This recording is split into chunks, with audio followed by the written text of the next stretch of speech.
Hey folks, this is Zach, and right now I'm walking towards a park campus that most people will probably never see. It is down by the animal science buildings, and one time after a bonfire, me and a bunch of friends went there and fed a horse. So, let's go have a look. So I'm walking through the medical park campus now. I've just realized that I don't quite remember where this horse feeding area is. I brought an apple, but it might take me a while to find where it is. So when I get there, when I get to the sort of animal science area of campus, I will keep going. Until then, I'm walking. There's something different though about walking through a college campus. Most cities and towns in America are sort of spread out and boring, very much one level. You walk on roads, you go past buildings, but here on campus, there are trails everywhere. There's really cool buildings, there's exotic trees, there's different layers, I guess. You have passes to go under buildings, through buildings, around buildings. It reminds me actually of some foreign countries, Indonesia, Malaysia. There's a lot more layers to their architecture. Everything looks a bit more exotic. It's nice being back on campus. All right, I'm getting closer now. I've just passed by the steam tunnel entrance and I'm going by this massive, I think it's water reclamation or something, but I would love to get inside there with the right sort of clothes on. I believe that's where I came up from the other exit of the steam tunnels. Sorry, I had to cut that short. There's a person walking by. But this is actually owned by Duke Energy. You're not supposed to trespass in here, but I always figure that even if it's illegal, if you're not hurting anyone, there's no reason why you should get in trouble for it. So when I popped my head out of the steam tunnel somewhere inside that whole complex, I didn't really get out and walk around. I wish I had. For legal reasons, I'm not intending to. But I would love to be able to see what sort of stuff is going on up there. Not to like spy on Duke Energy or anything, just for the sake of finding cool stuff. All right, let's keep going this way. I'm walking by something right now that used to be a big open field with an observation tower. It's also a great place to jog because the wood makes funny sounds when you step on it. Anyways, the tower is still here. I climbed it once when the gate was unlocked, but they've put up a few more gates and they've turned that field into a little, well, I guess a full-sized football field. Artificial turf, it looks like. I guess it's an extra practice field for the team. I don't know what this big tower is supposed to be for, but it's all locked up now and behind a fence, so no getting into there, though I would like to. You get a cool view. And I didn't know football fields were such sensitive locations. This gate has like 3 or 4 different locks on it. All I want to do is get past here that water fountain because I'm starting to garble all my words. I'm so thirsty. But I'm sure there'll be a water fountain somewhere around here. Onward. All right, I just tried to get into the Pound Lab, Human Genetics, to see if they had a water fountain, but doors are locked. I don't even think I could get in if they were unlocked because you need to show ID and stuff. No unauthorized access, it said. This is an interesting lab, actually. They do human ID, which is a euphemism for like if someone dies or gets killed, I guess they do like dental records and other ways of seeing who they were, which is dandelion, which is a bit morbid, but sure necessary for lots of investigations. All right, I will keep looking for a water fountain and keep heading towards the animal science area. All right, I think I'm still heading in the right direction to get to the animal science buildings, but I'm getting sweaty. A week ago it was in the 30s and now it must be in the 80s at least. It's crazy how fast the weather changes. I'm getting ready to start a big hike right now, trying to go across country. And I was putting it off because sleepy outside in the 30s, 40s, 50s, that's tough. It's tough. With whatever gear you have, it's tough. But now I'm worried about walking in the 80s with the backpack on. So I'm going to wait a bit longer till the weather stabilizes before I get started. which is great. It gives me lots of time to film videos here on campus. All right, so keep looking for water. Just passed a bottle on the ground. I was tempted to pick it up. That's a sign of dehydration, I guess. But let's not do that. Let's find a water fountain. All right, I'm at Archer Road now, and there is a Wawa across the street. I'm gonna go in there, probably just, if they have a water fountain, drink out of that. Otherwise, they got tap water, it's potable. Then I believe that my location is that way. My destination, I mean. I've walked a bit off course, but I remember sort of where I'm going to. So I have a bit more walking ahead of me, but at least I will have water. All right, my bladder is empty. I am full of water, and no one stole my apple while I was inside Wawa. I didn't see the water fountains, actually. I went to the bathroom, drank a bunch of the tap. Then as I walked out, I was like, oh, there are water fountains right there. But it doesn't really matter. The water tasted the same at each of them. It's just a bit colder at the fountain. So I'm walking the right way now, and hopefully in 10 or 15 minutes, I will reach my destination. See you then. All right, I can tell we're getting close now because I'm going to turn the camera around. Through that fence, you can see and smell some sheep. I'm going to get a bit closer. See if they will run away while I get close. Hopefully not. Nah, they're running. But there we go. Got a big sheep field out here. And that means that animal science is straight that way.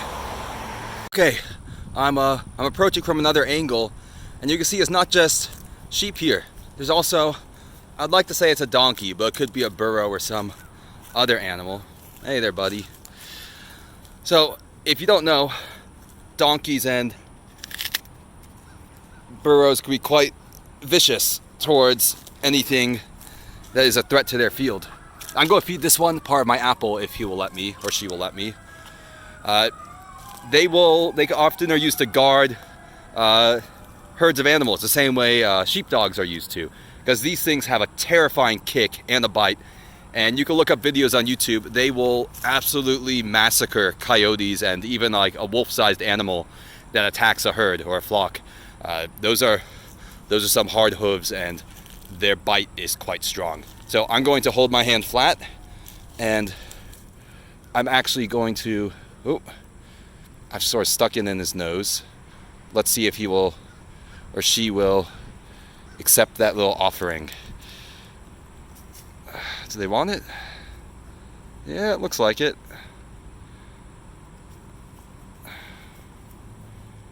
Oh, come on there, you could get it. I think it's harder for them because it's not on a stable surface. Oh, they had a bit. Come on, there's more down there, buddy. All right, I don't think they're going for it. I still have the rest of my apple here. I will feed to a larger horse. Before we go, though, I just want to show off how crazy fuzzy this dude's ears are. Look at that. It's a very pleasant looking animal. Can I pet him? Yeah, I could pet him. All right. I do love petting animals. I feel like we as humans don't have enough direct interaction with animals anymore, except for like cats and dogs, maybe squirrels. But we should be more around grazing animals like this because they look so peaceful and they're such pleasant animals. I think it would make us as people more peaceful too. Oh, let's see if we can see those teeth. Just for a second. This thing's got massive teeth. All right, folks, I'm gonna retrieve my partial apple and we will keep going. I say that, but before we do go, we can zoom in on some of the sheep, and we got a sort of big old pregnant sheep here, it looks like. And you can also see that instead of branding them, hopefully that's not a brand, it looks like they have just painted the numbers on them, which is a lot nicer than burning the numbers into the animal. They also seem to have shorn a lot of the wool off them because, I mean, it is 80 something degrees out here, I would say. They don't need the extra wool. All right, let's go. So as I'm walking, actually, I've picked some leafy greens to feed to whatever animal I encounter next, and they actually smell like arugula or spinach. Like, I feel like I could eat them. They don't taste great. I'm actually going to spit them out. but I feel like if you wash these properly, you could probably eat most of them yourself as like field greens. So that's a good thought for when I'm hiking and I'm not buying vegetables. And I've not encountered an animal, but I've just found this bucket of what looked like wool maybe, but I think it's just some sort of weird fabric. I thought they had shorn all the sheep and just stuffed the wool in a crate or bin. Anyways, I think there are cows around here. We'll see if we could get close. Actually, I'm just remembering the original reason I came out here when I was a student. UF has a meat market, not very widely known information. If you come out to the animal science buildings on certain days, you can buy for like maybe half the price in grocery stores fresh cuts of meat. If you want to get there early in the morning, I've only been there a couple times, and the time I got there, towards the end of it, all the best cuts, and by best I mean cheap, were gone. But if you're not a vegetarian or vegan or anything, it's quite an interesting place to go. It's either this building or the one behind me. It's one of those. You can look it up online, I'm sure. They probably have the hours. But it's like a sort of cold room with lots of meat, and you just go in there and take a few cuts and buy them. It's pretty cool. There's places to park your bike, of course, everywhere else on campus. All right, I'm gonna keep looking for the cows. I'll go out to the trail. Brief diversion from the cows, actually. I found a weird collection of 4 statues, and I'll be honest, they all look like supremely unpleasant personal devices. At least these 2. I would not. Ugh, that looks terrifying. Either that or they're like rocket ships or something. I don't know. I don't really understand how artists work, but I think the cows are all in either far away from the fence and pasture, or they are in their little shelters right now. So I'm going to go out to the woods and start hiking. So I'm passing the dairy science building. It's the last one before the trail starts. And when you think of it, dairy science is probably one of the most well-funded areas of study at UF. I just think of like the cattle industry and McDonald's and burgers and all that. They probably get more grants and research funding than any other area at UF. Just not what you think of. Ooh, before we go into the trail, I've spotted a goat. We're going to get closer and observe. All right, it is not just one goat, but it is a couple of them. It's making noises at me. Ooh, can we focus on that? Yes, there's a goat back there. There's a goat coming closer right here. He or she has a magnificent beard. It's looking at me all cross-eyed. Oh, it's peeing. Okay, let's not be voyeurs. And out there, you could just make out the horses. We are going to do a sort of loop through the woods here, and we'll come out in the horse fields, and I'll try to feed them. So I've only been here twice before, actually. 2 or 3 times, I guess. I went the first time by myself, just hiked through the woods a bit. I found, oh, I'm right behind the horse fields. There's a fence I could jump. I can, this is called Bivens Rim Forest Conservation Area, by the way. Sign there. I think there's a lake here called Bivens Rim. But the second time, it was after a bonfire. I went with a group of 6 or 7 people, and me and someone else jumped the fence, and I fed a horse. It was slightly terrifying because horses are really big up close. I did not know if this horse was like socialized with people. They might just feed it from a trough. And I thought it might just like kick me and cave my chest in. But took a bite of the apple, left this weird residue on the apple from its mouth. Then it just sort of galloped away, trotted away. Hopefully this time I do not get any horse-related injuries, and the horse helps me finish my apple and all the greens I picked. But this is a pretty quiet forest. It's a lot of glare right now, sorry. It's out of the way. All you have around are animals, and there's not even really any vehicles around here. There's some cool stuff out here, I guess, but this is more like you hike out here one day, or maybe you come out here if you want to meditate or something. Take your family out here for a hike. It's not very difficult terrain, but it's pretty. Not too much to see out here, but I think it's worth looking at once. See through the branches now, we are coming up on the lake, and it looks like quite a large lake actually. Maybe the size of Lake Alice. But oh, someone fishy out here. I'll try try, a few people fishing. I'll try to be more quiet. There are some people fishing. They caught some catfish here. This one's still breathing, and they caught, I'm not much of a fisherman myself, but they caught whatever these are. And I'm going to stop bothering them and keep hiking. All right, it's nice being in the woods, in the shade, out of the 80 whatever degree sunlight. It's, I think I'm sweating under my armpits. Fortunately, can't tell too much with this shirt. It doesn't smell like anything. Whew. But I have a good 20-30 minute hike ahead of me, I believe. Don't remember it too well. The lake's pretty. You got some good scenery. Lots of dead trees. This would be a cool spot for another bonfire pit, but I think it's a bit too far away for most people to get to. Oh, wait, I just saw a bird there. I want to see if I could catch it on camera. No, it's already gone off. The bird, you can hear it, I think.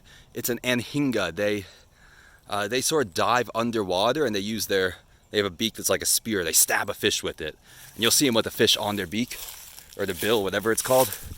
Then they'll flop the fish off their beak and eat it, swallow it whole usually. But you see them all the time. They are sort of like a dark colored bird with feathers that look a bit like scales. And they need to dry off after they swim. So they will sit on the bank or on a branch and have their wings open to sun themselves out. So if you ever see one of those, that's called an anhinga. Actually passing something now that I wanted to show it on camera, because if this was a tree, which I thought it was, a fallen tree, we'd call it a nurse log, because so many things are growing on it. It is providing life to a whole new group of plants, and looks like little ferns here. But this is not a fallen tree. It is attached to this big concrete anchor. I don't know what this was, but it must have been like a post that was in the water at some point, and now it's the water level has receded, or it got pulled up on land for some reason. But that's pretty cool looking. These whole woods sort of smell like dead fish, actually, at least the part close to the lake. But I just found another cool tree to show off. It's actually like, I'll turn the camera around for this. It looks like 3 trees, all sort of wrapped around each other. And they're all the same species, so I'm guessing what happened was either a tree started growing as one tree and it got, something happened to the tip, so it sort of forked into 3 and all twined together. Or a bigger tree died and left some seedlings, and those seedlings all grew up right next to each other. Also here we have some invasive plants. We have some coral ardesia that I'm going to actually pick these 3 out of the ground. It's the only ones I see here, so maybe we could stop it from spreading. Once this takes hold, all these other plants end up dying. All these low to the ground plants get the sunlight blocked by these very fast spreading invasives. So let's pull these up. So I have pulled up quite a few, actually, like 6 or 7 ardesia plants, but you can see the extensive root system here. So if you just cut them off at the ground, they will regrow from the stored starches and stuff in the roots. I'm not sure if I got all of them. Actually, I'm seeing more of them in the distance, so I think at this point it is too late, unless, yeah, they're, ooh, hands on the camera, they are all over here now. So in time, in the next few years, these woods will get absolutely taken over by coral ardesia, which is not great. These are some interesting looking woods. Oh, there you go. There's your anhinga flopping around, making his little croaking noises.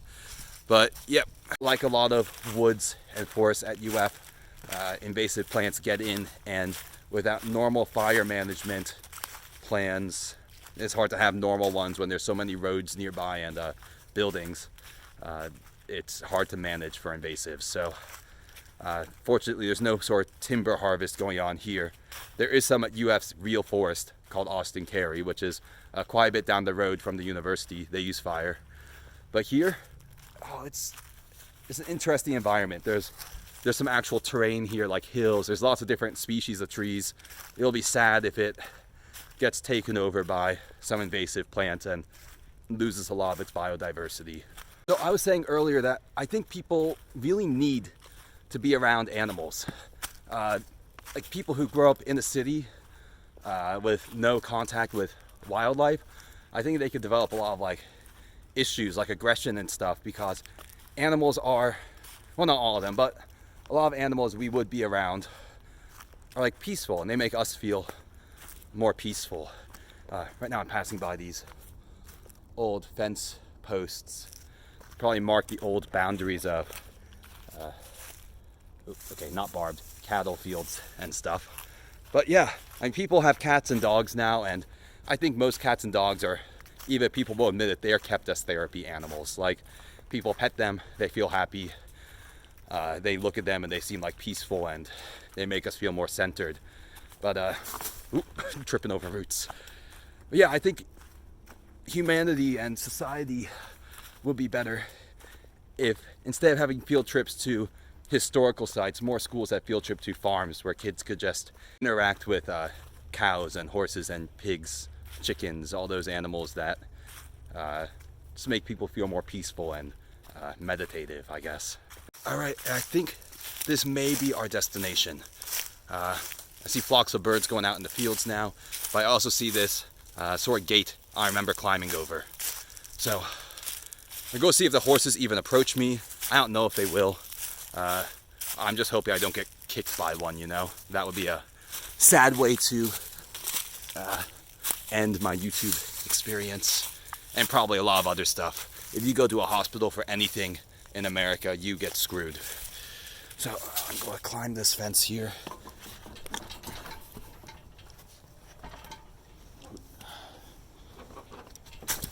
Whew. And here we are. I may have actually approached it from the other side last time. I almost certainly did. But you could see a few of the horses out there. And I will see if I could get closer to them and attract their attention. Well, I guess this is dangerous. Handling any animal, large or small, can be dangerous. I mean, not like a hamster or something. I once got bitten by a nipple by a hamster, but that's its own story, I guess. But yeah, animals, dealing with them can be dangerous. They are stronger than us. But I used to be a bit nervous approaching these situations. But I read this book written by the old samurai dudes, like one of their philosophers. And the whole concept was live as if you are already dead. They meant that for battle, like go into battle with no fear, try to take down as many enemies as possible. Your life is already over, so just try doing as much as you can before your body realizes it's over. But I think that's live like you're already dead is a good sort of concept or motto for life. Like, people sort of tiptoe and pussyfoot their way through life, and then they'll end up on their deathbed looking back and realize there are so many more exciting things I could have done if I wasn't afraid of possibly getting injured or dying younger or whatever. I'd rather live a slightly shorter life that's full of adventure and cool stuff than look back on my life and realize I didn't do any of the things I wanted to. So I'm almost with the little ponies now. I'm going to turn the camera around to get a better look at them. And I say little ponies. These are large, full-size horses. They're a bit taller than me, I think. I'm going to see if I can get one to come up to the fence. Then we'll see how big they actually are. See if they'll eat any of the food I brought. Ooh. All right, it looks like they are coming closer. I have an apple out in my hand. And this is all zoomed in. Let me zoom back out. He's a-coming. Let's see if he wants, or she wants, my little offering here. Come on, buddy. Come on. Got an apple for you.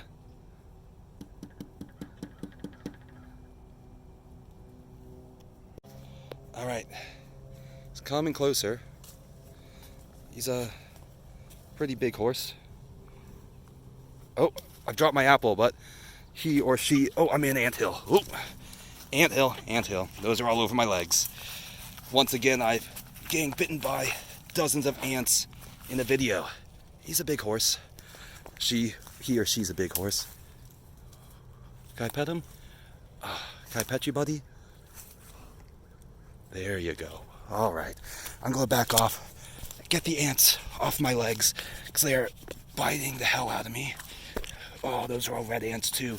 There's going to be more ant bites that take weeks to heal. I'm still getting ant bites as we speak, but that horse is going for the apple on the ground. There's a sort of fluffy looking horse back there who is not as enthusiastic. I'm going to avoid this anthill, see if I can pet the horse. There you go. Oh, can I pet you? There. There you go. Ooh, that's a good horse. Very majestic and big animal, but I wouldn't want to get kicked by those hooves.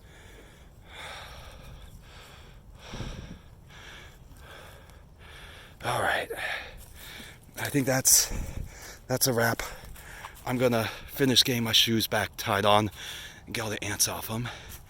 And I'm happy with how this turned out, actually. I got to pet the horse a lot more than last time. I think that last time, because we went out around midnight, the horses were a bit, still ants on me. They were a bit freaked out by people showing up in their field at the sort of wrong time.